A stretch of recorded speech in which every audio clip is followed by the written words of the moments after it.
Madam recurrent miscarriages అంటే ఏంటి? మాకు 2, 3 సార్లు అబార్షన్స్ అవుతున్నాయి. వీటికి పరిష్కారాలేంటి అని అడుగుతూ ఉంటారు. సో, 2 కన్నా అంతకన్నా ఎక్కువ సార్లు ప్రెగ్నెన్సీ లాసెస్‌ని recurrent pregnancy losses or recurrent miscarriages అని అంటారు.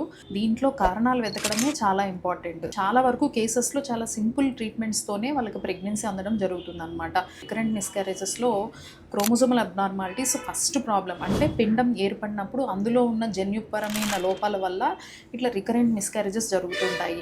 సో, ఇవే కాకుండా hormone problems, uncontrolled diabetes, hyper tension, ఇంకా బ్లీడింగ్ డిజార్డర్స్, హార్మోనల్ ఇష్యూస్, ఇంకా యూట్రస్‌లో ఏమైనా ప్రాబ్లమ్స్ ఉండడము. సో, ఇలాంటి వాటి వల్ల రికరెంట్‌గా మిస్‌క్యారేజెస్ జరుగుతుంటాయన్నమాట. సో, ఇది ఫస్ట్ టైము ప్రెగ్నెన్సీ ఒక బాబో, పాపో పుట్టిన తర్వాత కూడా మళ్ళీ మిస్‌క్యారేజెస్ జరుగుతున్నాయి. దీన్ని సెకండరీ రికరెంట్ ప్రెగ్నెన్సీ లాసెస్ అని కూడా అంటూ ఉంటారనమాట.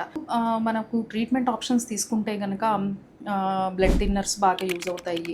కొన్ని సార్లు హిస్ట్రోస్కోపిక్ కరెక్షన్, యూట్రైన్ అబ్నార్మాలిటీస్‌ని హిస్ట్రోస్కోపిక్ కరెక్షన్ ద్వారా మనము ట్రీట్ చేయొచ్చు.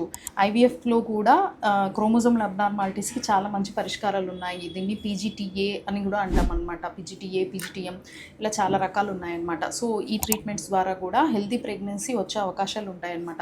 ఒకసారి 2 సార్లు మిస్‌క్యారేజెస్ అయిన తర్వాత ఖచ్చితంగా డాక్టర్ని కలవడం చాలా ఇంపార్టెంట్. రీజన్ ఏంటో ఫైండ్ అవుట్ చేస్తే ఖచ్చితంగా మీకు మంచి రిజల్ట్ వచ్చే అవకాశాలు ఉంటాయి. So, we're there to support you. Thank you so much.